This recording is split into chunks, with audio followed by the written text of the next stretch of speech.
Alors, pendant que j'invite l'homme de Dieu à s'avancer, j'invite à la fois l'Assemblée à donner une forte main d'acclamation pour la gloire de notre Dieu et pour la parole de Dieu que nous allons entendre. Nous pouvons acclamer encore très très fort.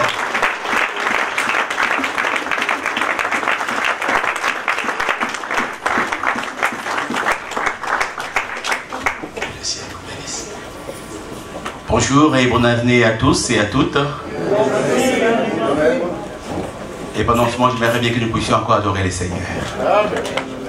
Nous n'allons pas cesser parce que après avoir vécu de bons moments, nous aurons encore un moment formidable quand ils viennent à chercher l'église que nous sommes.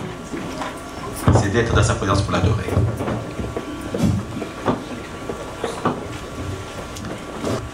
On va lui donner encore la gloire à notre Dieu et dire combien il est puissant. Il est le seul qui est le Tout-Puissant, qui nous a gardés durant les 365 jours. Puisque durant 2014, pour passer à 2015, ce n'est pas un droit, mais c'est une grâce, comme l'entend. Une grâce. Et si vous comprenez cette grâce, j'espère que nous allons rester dans la présence du Seigneur, rien que pour l'adorer et le glorifier. Moi qui vous parle, devant vous, j'aurais voulu être avec ma mère. Pour 2015, lui dire encore maman, bonne année. Mais hélas, il a plu à Dieu de la rappeler en août 2014. Alors de ce fait, quand je réalise que voilà, le Seigneur m'a gardé, mais celle qui m'a mis au monde, celle qui a mis au monde un serviteur, n'est plus. Alors ce n'est pas un droit, mais c'est une grâce. Et de ce fait, nous allons dire à notre Dieu combien il est puissant. Lui dire, Dieu est le Tout-Puissant. Le Tout-Puissant dans ma vie, le Tout-Puissant dans mes projets, le Tout-Puissant sur tout ce dont j'entreprends.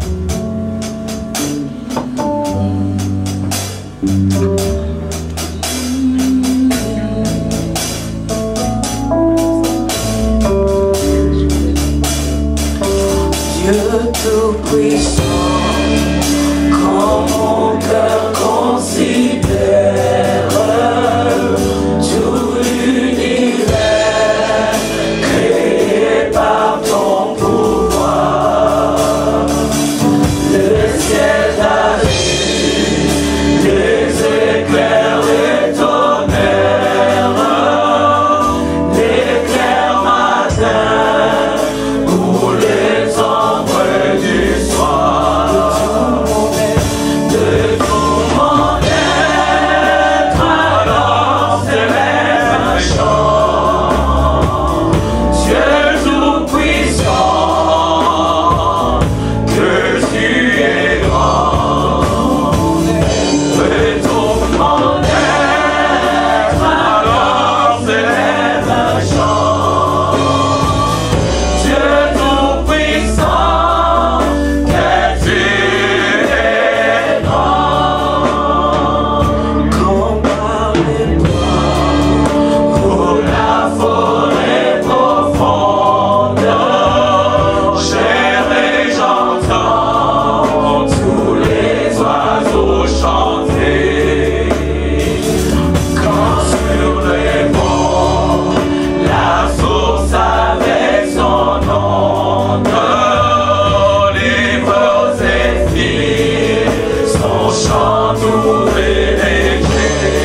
amour. Rien n'est plus grand que son amour. Parce qu'il nous aime tel que nous sommes. Asseyez-vous dans sa présence, s'il vous plaît. Je bénis ce grand Dieu, le redoutable, le merveilleux. Il a pris à lui tout seul de pouvoir me conduire dans ce pays, notamment auprès de vous. Et je rends grâce aux éminents serviteurs de Dieu, parce que notre Dieu est un Dieu de connexion. Je crois à ces dieux quand il nous conduit. Et le privilège qu'il m'accorde de pouvoir en tout cas avoir ce micro et tenir devant vous pour ce 1er janvier 2015 par l'entremise de Révérend Badi Banga ainsi que de Famba Hubert et de staff, de responsables ainsi que les membres de l'église Arche de Dieu dont je vous dis merci. Vous avez entendu déjà l'intitulé de mon nom, je ne vais pas entrer dans le détail, parce que ce qui est important, c'est la parole de Dieu. Hormis ce que je fais en enseignant l'évangile, en prêchant l'évangile, qui fait partie de ma vocation depuis des années. En ce qui concerne ma formation, je suis juriste et diplomate de formation. Et le Seigneur fait grâce depuis de longues années. Comme je l'ai dit encore une fois avec mon bien-aimé dans le partage, depuis passé 33 ans, je ne me suis jamais arrêté de parler du Seigneur dans le monde entier, où le Seigneur m'amène. Bien sûr, ça fait partie des expériences, mais ce n'est pas si important que ça. Ce qui est important, c'est la parole qui nous donne la vie. Et cette parole, elle est garantie, et seulement si nous la prenons comme une vie. On peut entendre l'évangile, on peut entendre la parole de Dieu comme un bon récit qui nous fait du bien et non pas comme une vie. Une vie parce que nous venons de commencer l'année 2015. Autant pour nous de pouvoir accepter cette parole, entendre cette parole et non pas l'écouter. Parce qu'il y a une différence entre écouter la parole et entendre la parole. Amen. Merci pour les 3 amens. Ça commence pour 2015. Il y a une différence entre entendre la parole et écouter la parole. Amen. Parce que vous pouvez entendre la parole positivement comme vous l'entendre négativement. Amen. Positivement, cela édifie la foi. Négativement, cela engendre le désastre. Amen. Et de ces faits, nous allons lire la parole de Dieu très rapidement.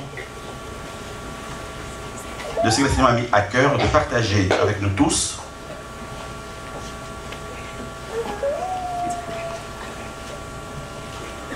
Dans ce livre de 2 Corinthiens,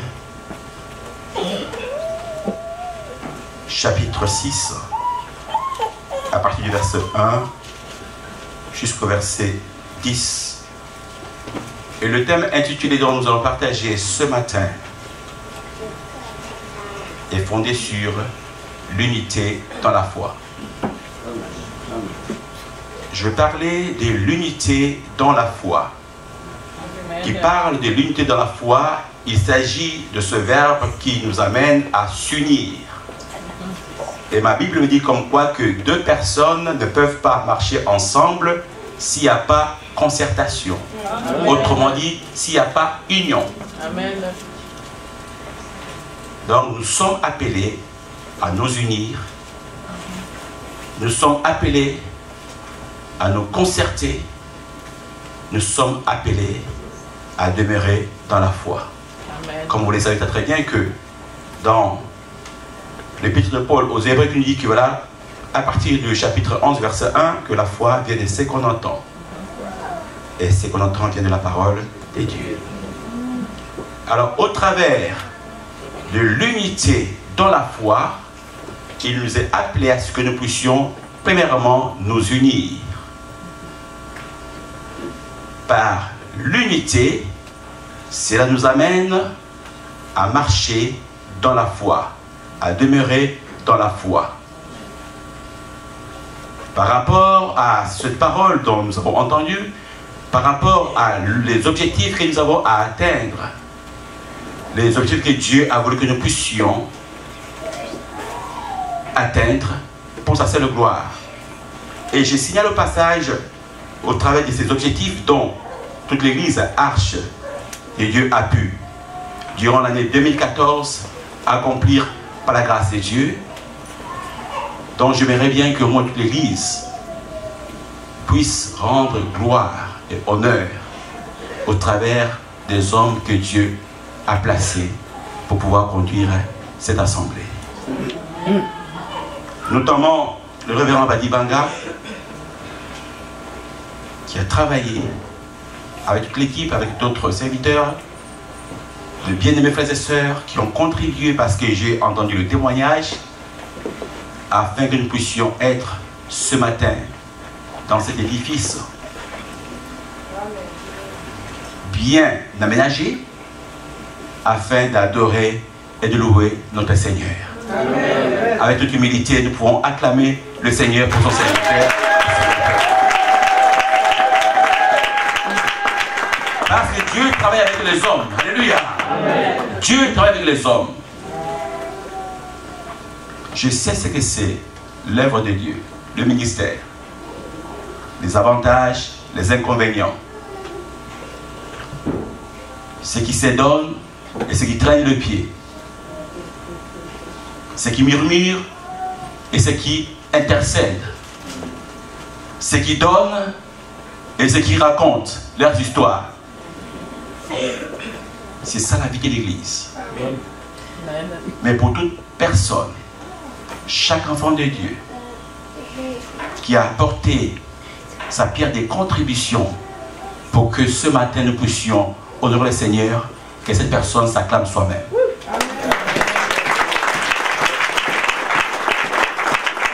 Si tu ne l'as pas fait, alors essaie de te rattraper. Il n'est pas trop trop tard.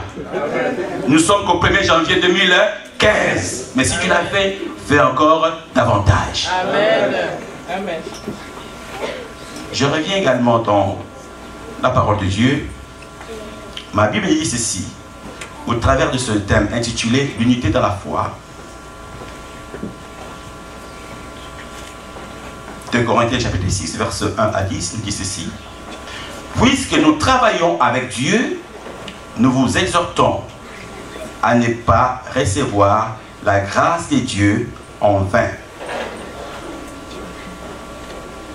Puisque nous travaillons avec Dieu, nous vous exhortons à ne pas recevoir la grâce de Dieu en vain. Cela veut dire quoi? La grâce de Dieu n'est qu'une faveur imméritée. Quand on parle de la grâce de Dieu, c'est une faveur imméritée. Autrefois, vous et moi, on n'avait pas cette grâce. On ne pouvait pas la mériter. Mais il a plu au Seigneur de nous regarder tel que nous sommes et de nous accorder cette grâce qui a permis à ce que certains sont devenus des serviteurs, des servantes, et d'autres s'y attellent à le devenir. L'apôtre Paul, comprenant cela, parlant également de ce passage comme quoi que puisque nous travaillons avec Dieu, nous vous exhortons à ne pas recevoir la grâce de Dieu en vain. Car il dit, au temps favorable, je t'ai exaucé, au jour du salut, je t'ai secouru.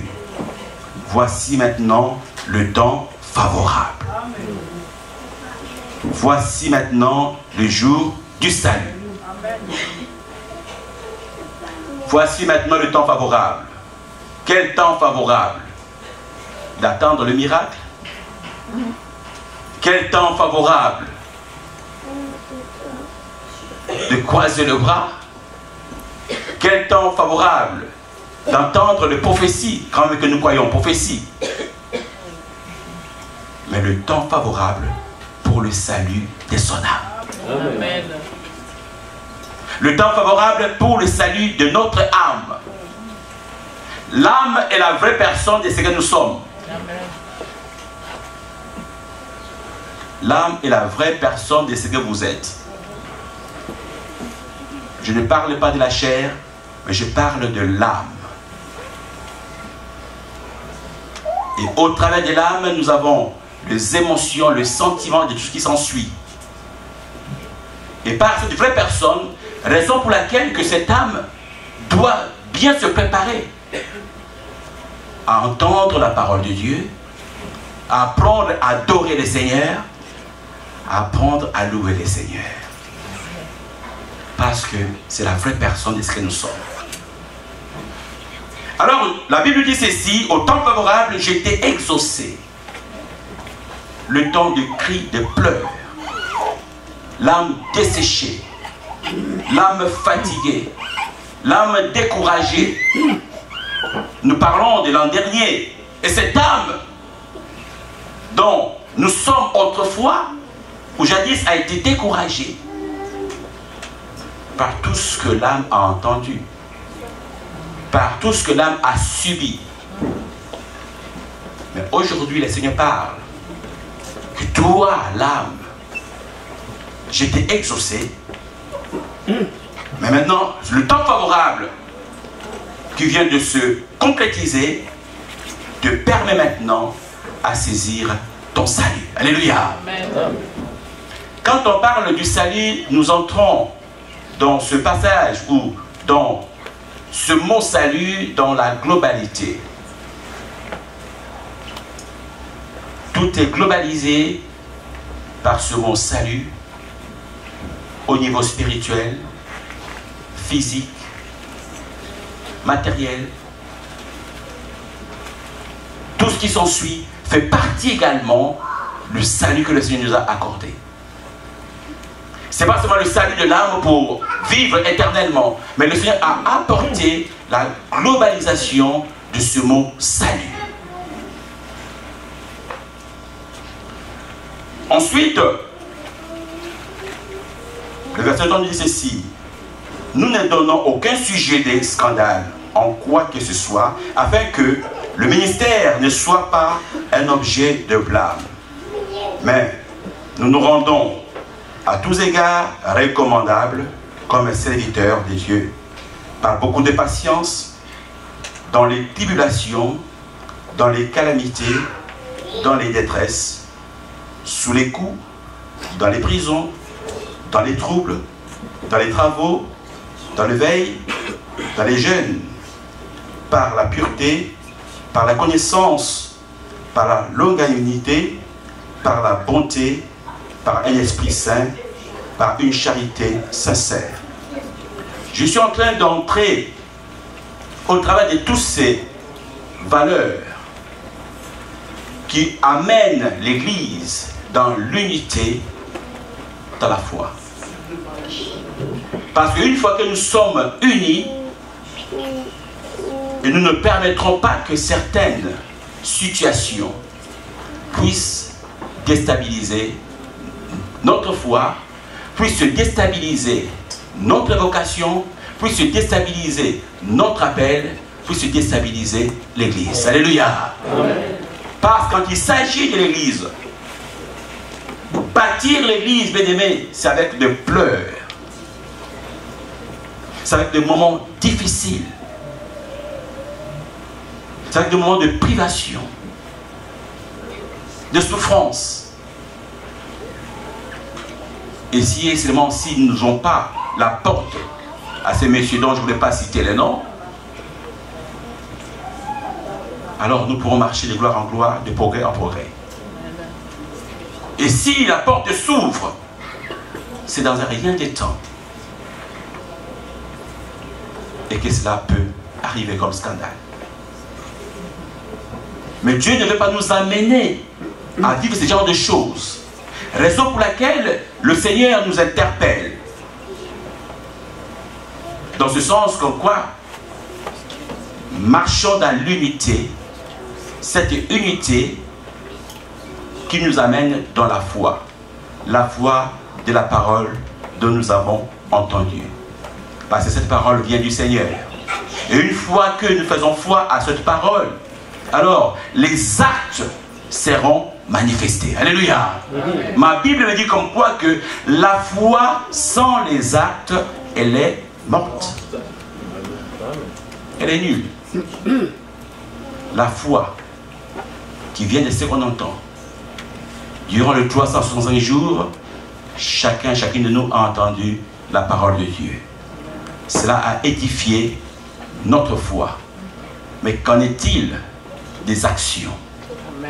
Qu'en est-il des actes? Alors c'est la question que vous pouvez vous poser vous-même et répondre à vous-même. C'est bien de venir à l'église. C'est bien d'avoir des éminents orateurs, serviteurs, servantes.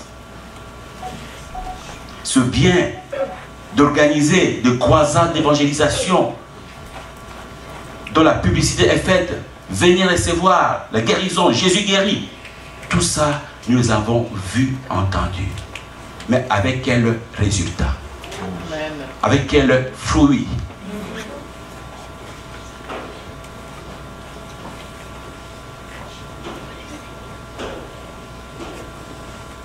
Alors maintenant, il faut que nous puissions changer la vision. Il est temps que l'Église se prenne en charge. Il est temps que l'Église puisse apporter la provision là où ceux qui sont désintéressés du Seigneur puissent s'intéresser du Seigneur. Il est temps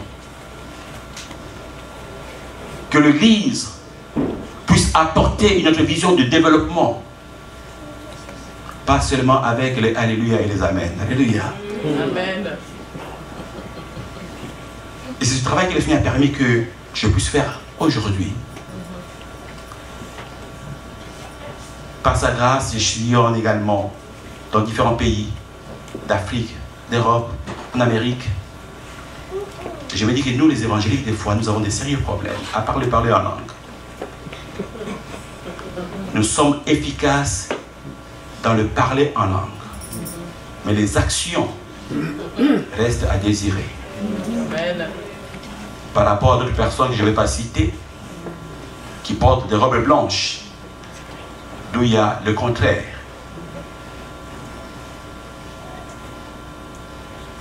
Il est temps que nous puissions nous prendre en charge.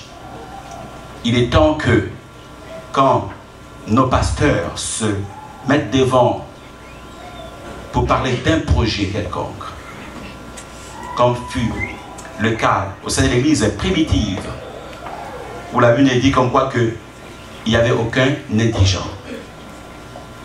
L'église ne manquait de rien. Alléluia. Amen.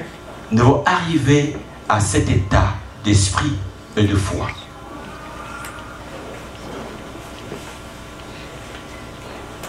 Il est temps que nous puissions transcender toutes nos barrières, nos questionnements, nos raisonnements.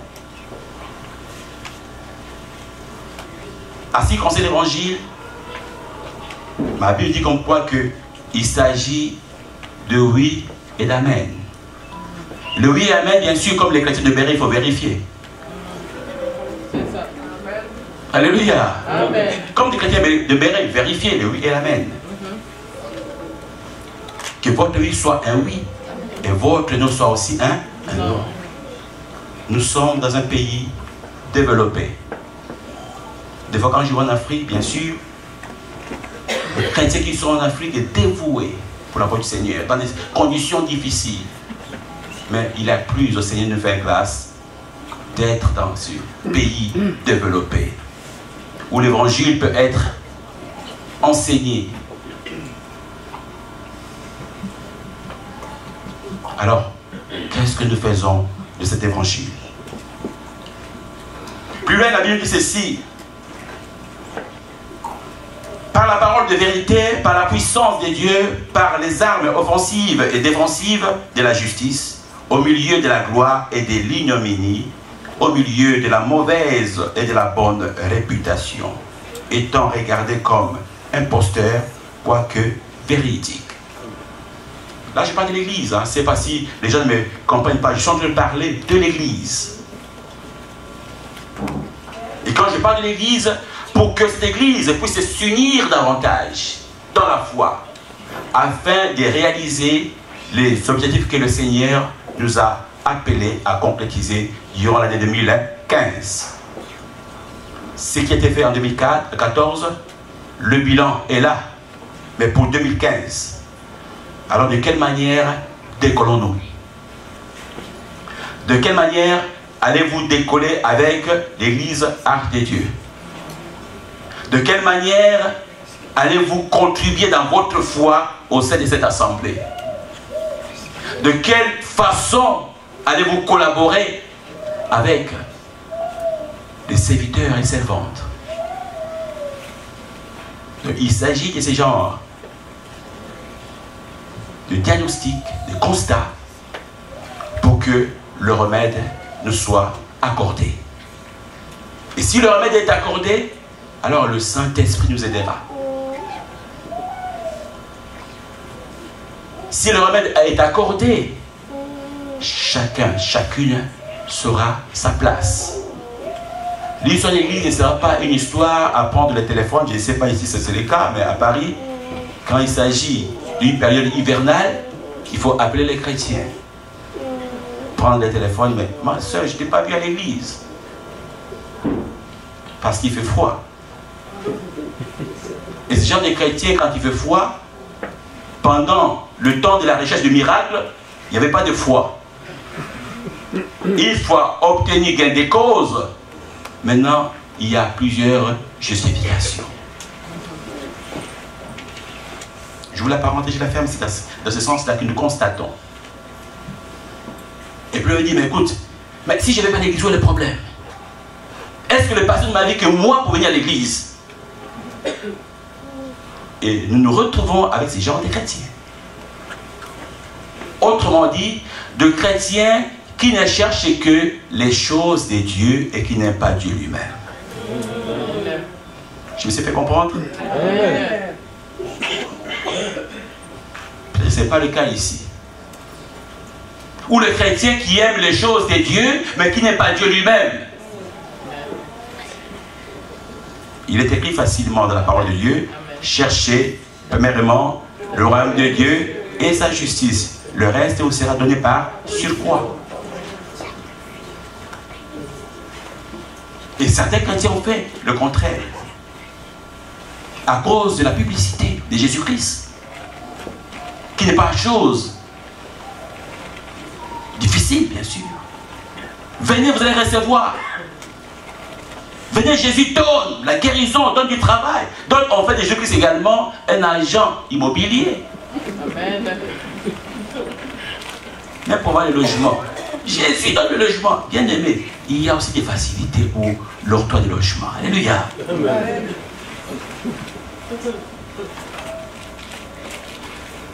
Jésus devient grand banquier. Parce qu'il nous a dit, je suis Job à Jireh. Maintenant, toutes les banques, ici c'est quoi? TD. Seigneur, regarde, Seigneur, dans mon compte bancaire. Je suis au débit, Seigneur, fais quelque chose. Bien aimé, l'argent ne vient que par le travail. Amen. Alléluia. Amen. Nous devons travailler. Nous devons travailler. Faire des formations. Étudier si possible. Pour que Jésus opère le vrai miracle. Amen. Mais il faut attendre que les ciels s'ouvrent. Que l'argent tombe du ciel. Ok, c'est un Dieu de miracle. Il le fera son temps. Il le fera son temps. Donc nous ne pouvons pas faire de Jésus-Christ un garçon de course pour qu'il puisse devenir notre banquier, agent immobilier et tout ce qui s'ensuit.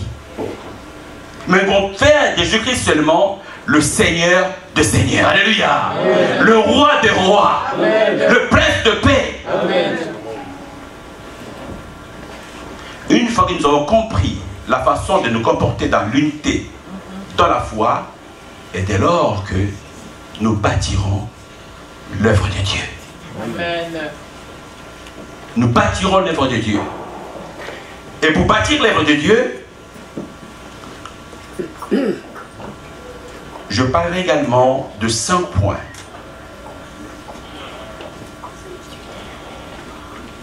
Ce 5 points,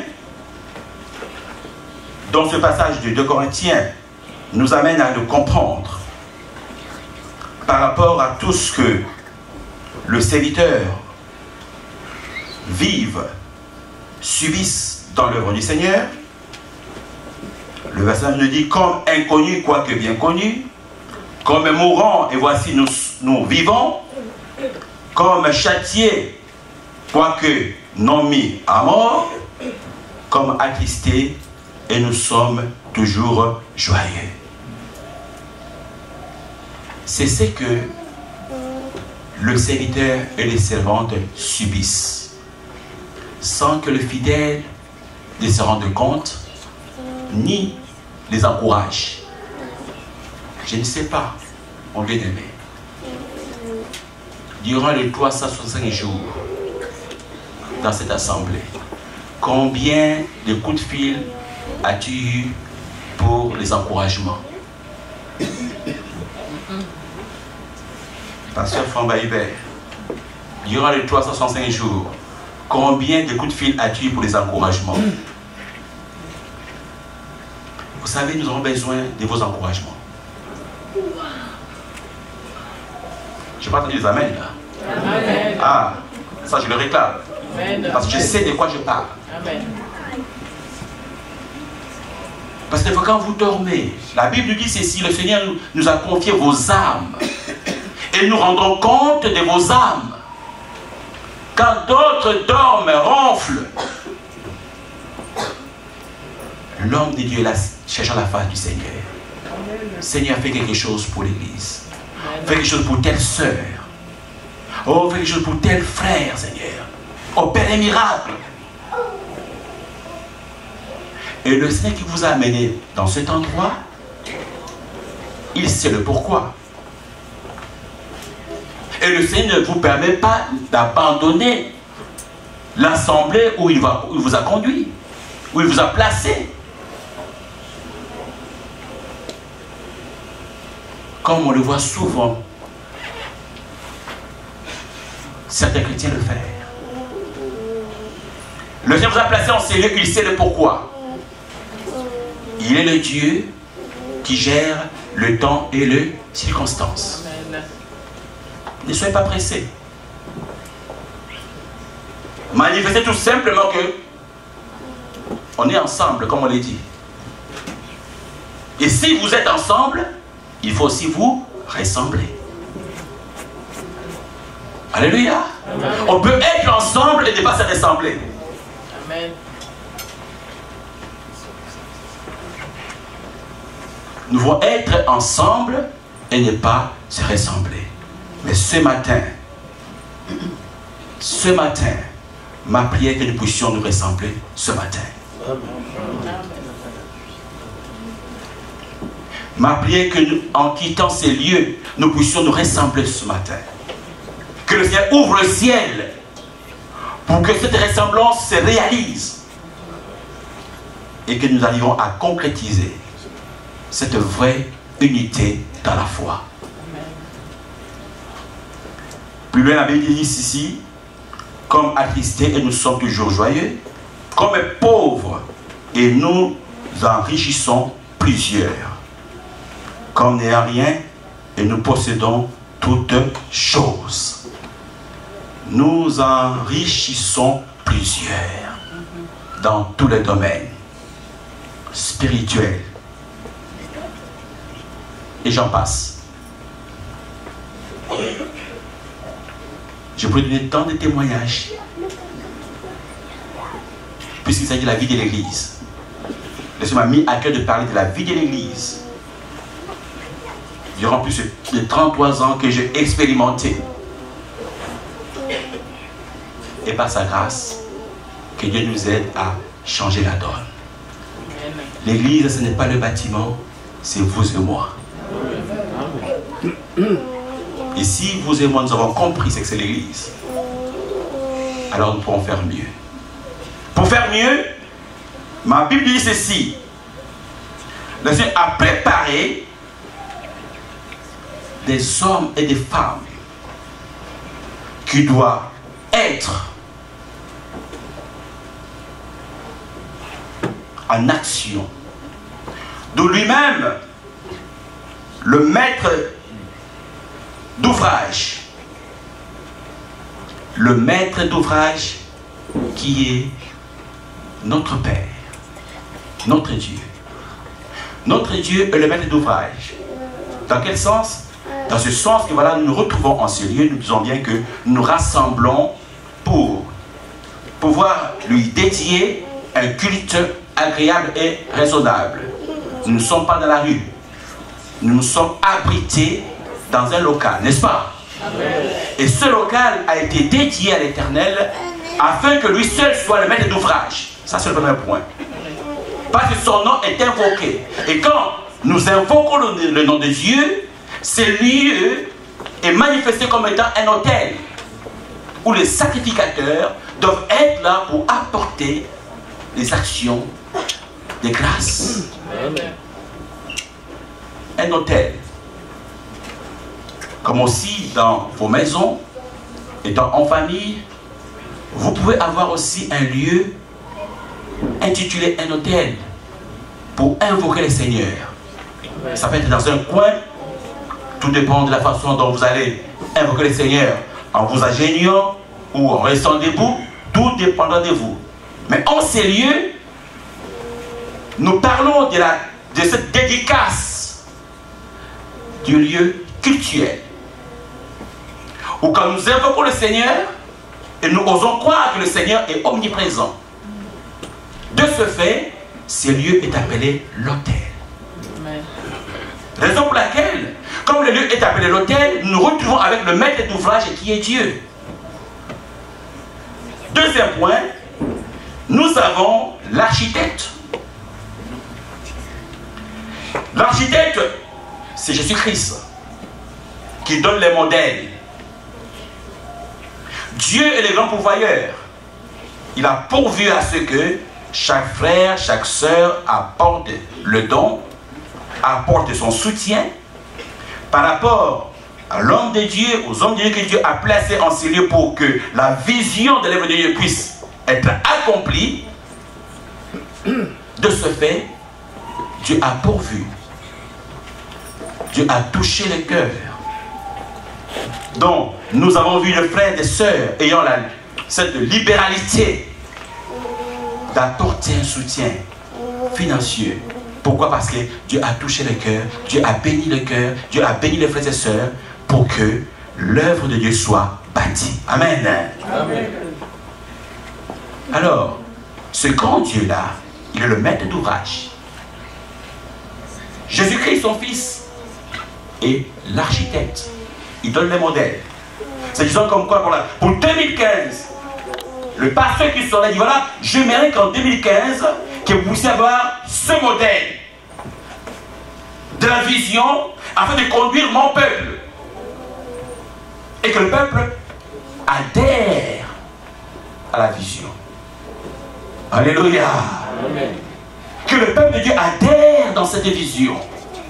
En adhérant dans cette vision, ce peuple sera uni dans la foi. S'unissant dans la foi. Et c'est de là que le Seigneur répandra davantage toutes sortes de bénédictions. Amen. Si ce n'est pas le cas, bien-aimé, alors ce sera le contraire. Troisième point, Jésus-Christ étant l'architecte, il se préparait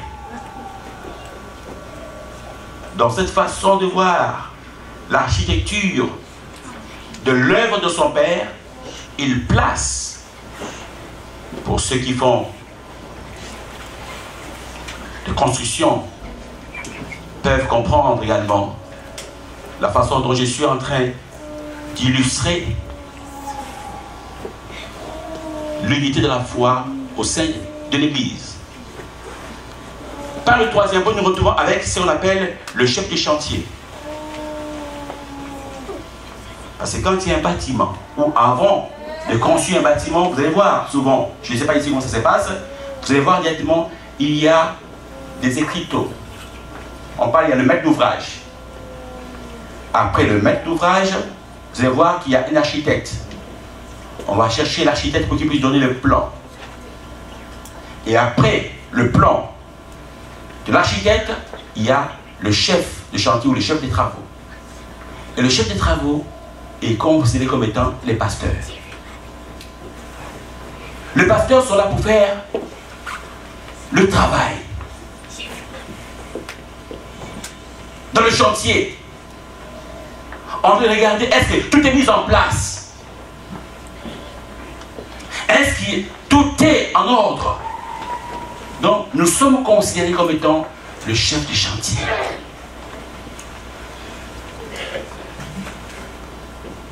Étant considéré comme le chef de chantier, laisse-moi vous dire, ce n'est pas facile de construire. Ce n'est pas facile d'aller jusqu'au bout de la construction. C'est de là que nous venons d'entendre tout ce qui se passe. Des calomnies. Tout ce qui se passe, la souffrance, les intempéries. Des fois vous attendez, qui est l'argent est bien, vous attendez, qui est comme en Afrique, on attend de ciment, il y a pénurie de ciment, le chantier s'arrête. Il y a coupure d'eau. Cela fait partie également des méandres de la construction. Mais qu'à ça ne tienne pour l'œuvre du Seigneur, où Dieu lui-même est le maître d'ouvrage. Amen. Quand il accorde la vision, il prépare également des provisions. Amen. Donc le chef de chantier a un grand travail à faire. Le chef de chantier a besoin d'avoir aussi ce qu'on appelle les ouvriers qualifiés. Amen. Alléluia. Amen. C'est pour vous dire que dans cette assemblée, Dieu veut voir des hommes et des femmes qualifiés, nés de nouveau, Amen. remplis du Saint-Esprit, Amen. capables d'apporter aussi leur expérience, leur talent, pour que l'œuvre de Dieu aille de l'avant. Amen. Et ceux qui sont non qualifiés, certes, ne peuvent pas rester à mort en disant non, je n'ai pas de place à l'église. Non. À l'église, dans le corps du Christ, il n'y a pas de chômeurs. Alléluia. Amen. Laisse-moi vous dire, même si dans nos pays on parle qu'il y a le taux de chômage élevé, à ma connaissance, l'église de Dieu recrute toujours. Qu'il a ton frère qui est à gauche, tu dis à ta soeur qui est à droite, l'église de Dieu recrute toujours.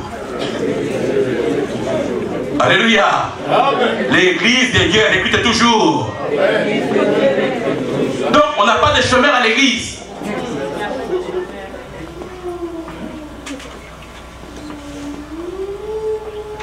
Les ouvriers qualifiés feront leur travail. Ceux qui sont non qualifiés peuvent être recrutés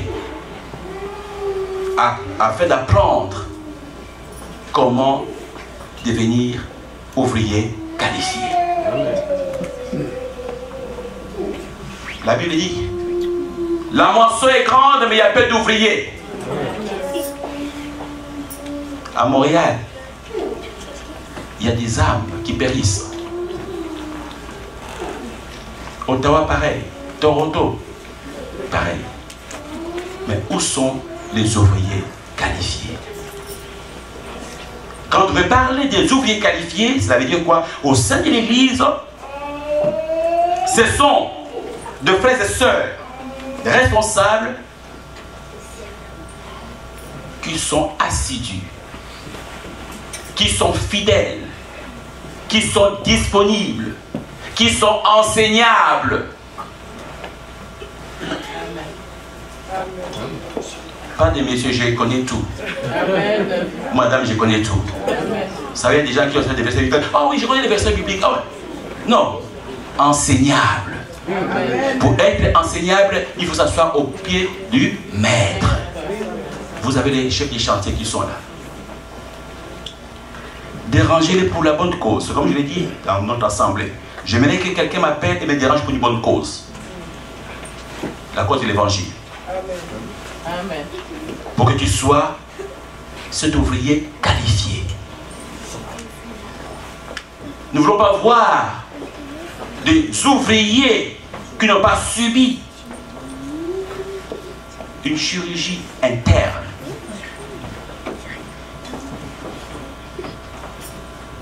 À ce qui concerne l'évangile. Donc, bien aimé, nous sommes arrivés à un moment difficile où la Bible nous dit qu'il faut que laisser le livret et le blé croître ensemble. Vous savez, j'étais une fois interpellé, surtout aujourd'hui. La Bible dit ici, comme châtié, même pas châtié, plus loin encore, il dit ceci, au milieu de la gloire et de l'ignominie, au milieu de la mauvaise et de la bonne réputation. Aujourd'hui, laissez-moi vous dire, être un pasteur, peu importe, je ne sais pas, surtout quand on parle des Congolais, des Aïrois, ça reste à désirer. Moi, oui, j'en ai fait le frais. J'ouvre la parenthèse de témoignage. J'étais avec une sœur qui attendait son neveu, venant de Londres. Je genre de partager. Du coup, le neveu arrive, il présente, voilà donc ton papa, qui est aussi un homme de Dieu, pasteur. D'emblée, les garçons, mais rentrez dedans. Je n'aime pas le pasteur. Vous êtes les escrocs. Et ça s'est dit. Je ne sais pas ici. Ce sont des réalités qui font partie de l'actualité. Dans le deuil, si on ne parle pas de la politique, on parle des églises. Amen. Et vous vous retrouvez là. Quelle est votre part d'interprétation? Quelle est votre part de réaction? Je n'aime pas les pasteurs, des escrocs. Il a dit tout ce qu'il pouvait lire. Je t'ai capable de regarder comme tu me regardes, mon pasteur. Dès qu'il a terminé de parler, j'ai dit, ça y est? Oui. Et j'ai des questions à vous poser. J'ai dit, ah bon? J'ai dit, vous êtes de quelle nationalité? Eh oui, je suis congolais. J'ai dit, ah bon? Tu es congolais, c'est bien. Tu es un voleur? Non. Tu es un escroc? Non. Et pourquoi tu généralises? Pourquoi tu généralises les pasteurs? Ma Bible dit que nous devons laisser le livret et le blé croître ensemble. Amen. La Bible est claire. Dans le dernier temps, nous aurions à connaître Amen. tous ces genres de serviteurs et servantes. Amen. Mais on reconnaîtra l'arbre par ses fruits. Amen. Vous ne pouvez pas empêcher à un oiseau de voler au ciel. Amen. Qui a l'audace d'empêcher un oiseau? On dit, va, toi l'hirondelle, alors je t'empêche de voler au ciel. Ou toi les moineaux. La seule chose que vous pouvez faire, c'est d'empêcher l'hirondelle et l'oiseau de faire son nid sur votre tête. Amen. Amen. Amen. Amen. On ne peut pas empêcher. Nous nous retrouvons avec toutes sortes de situations, de serviteurs, de servantes, qu'on ne peut pas s'empêcher de le dire, qui ne travaillent que pour leur ventre. Et je suis allé beaucoup plus loin. Je dis, mon frère, laisse-moi vous dire, nous sommes arrivés dans cette période où le Seigneur m'a dit, voilà, il enverra les serviteurs et les servantes. Ok, c'est la parole de Dieu. Mais c'est aussi un phénomène. où tout le monde va être serviteur, tout le monde va être servante. Mais ne jugeant pas le prix à payer.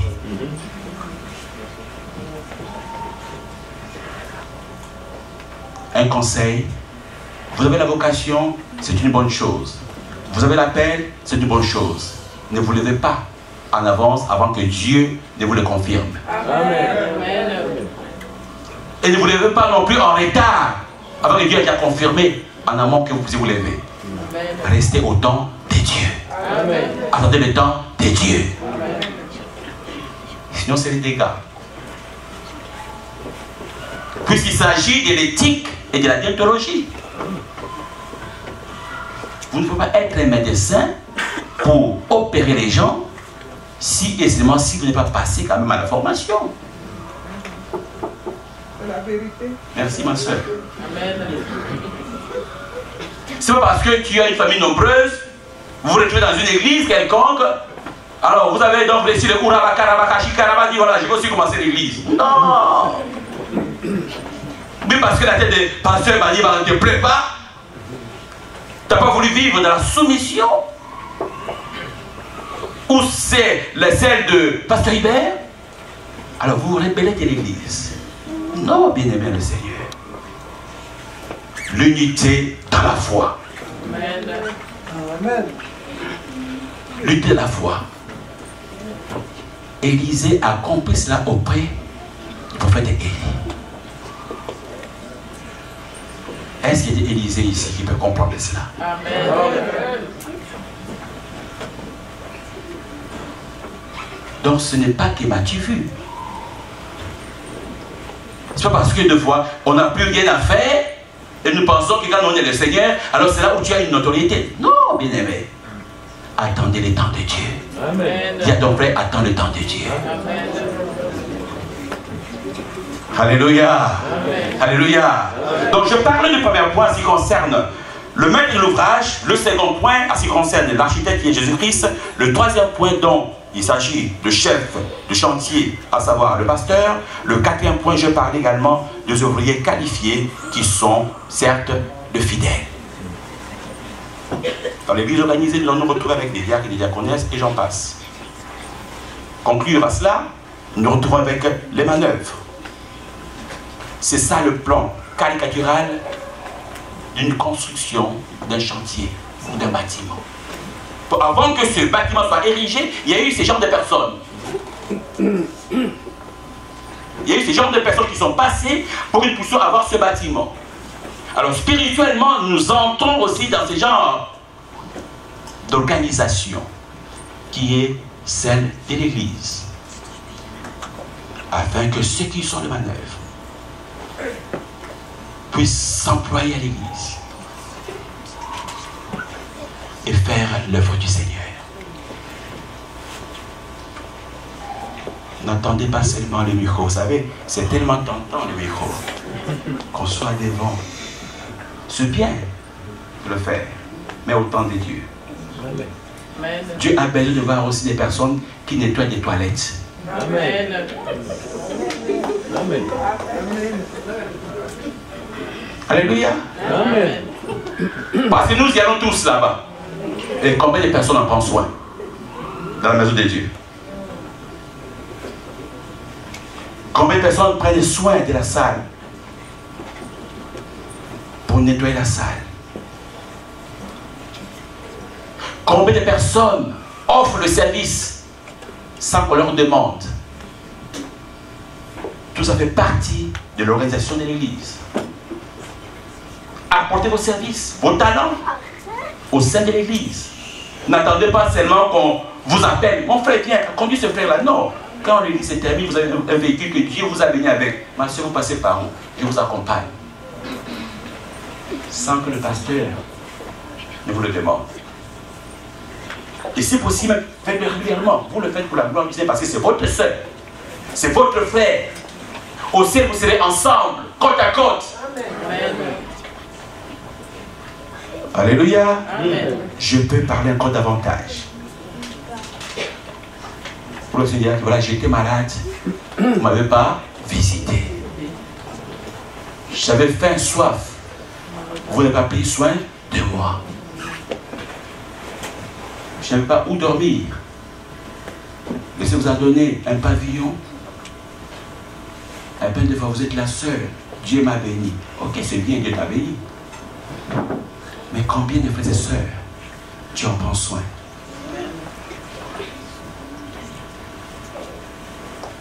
Donc, bien aimé le Seigneur, une fois que nous avons compris cela, le Seigneur fera davantage. Il fera davantage. L'unité dans la foi nous amène à développer la vie de l'Église.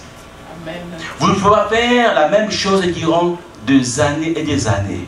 Il faut changer la technique. Il faut avoir notre stratégie. Amen. Vous ne pouvez pas faire la même chose durant 5 à 10 ans. Non. Il faut changer la stratégie. Innover autrement.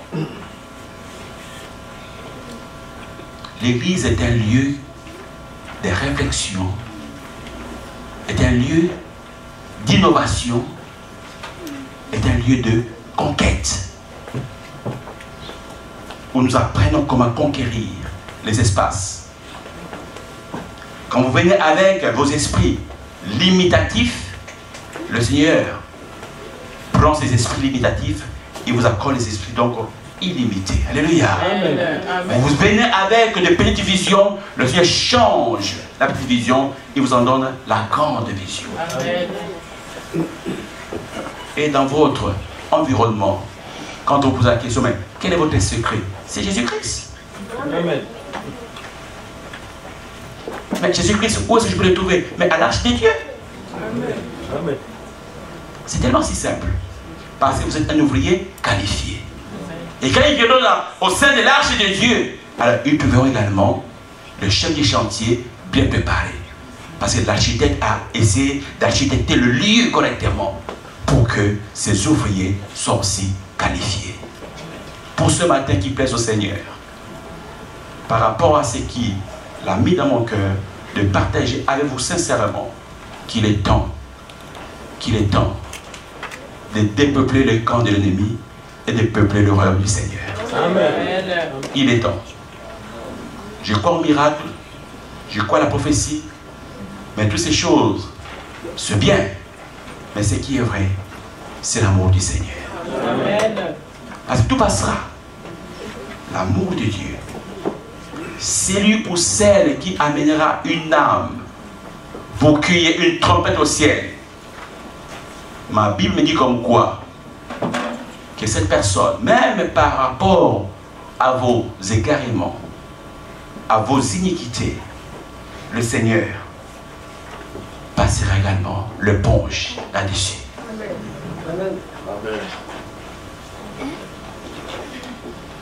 C'est lui ou celle qui prendra acte.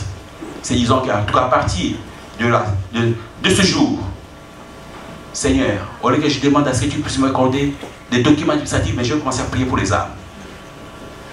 Et que mon église, Seigneur, qu'il y ait des âmes dans mon église. Je commence à chercher les Canadiens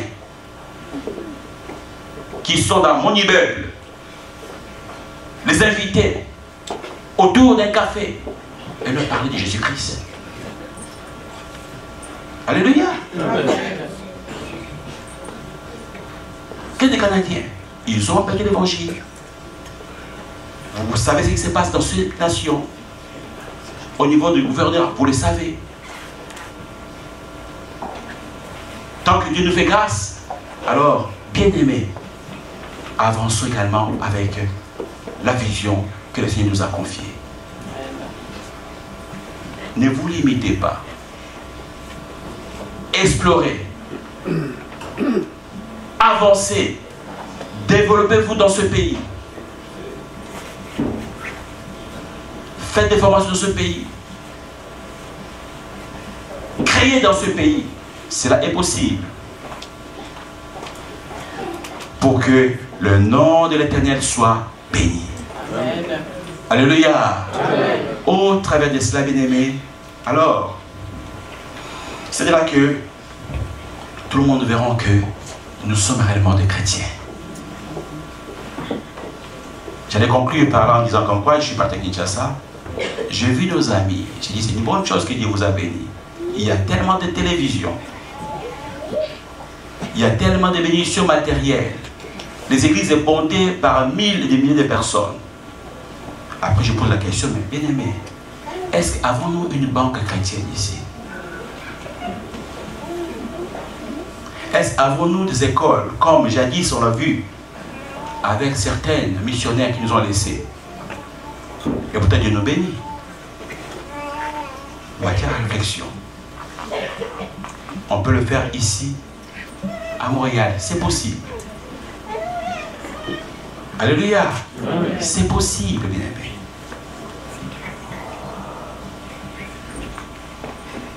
Que Dieu nous aide. Et il nous a déjà aidés pour l'année 2015. Nous entrons dans la grande vision et que Dieu vous bénisse.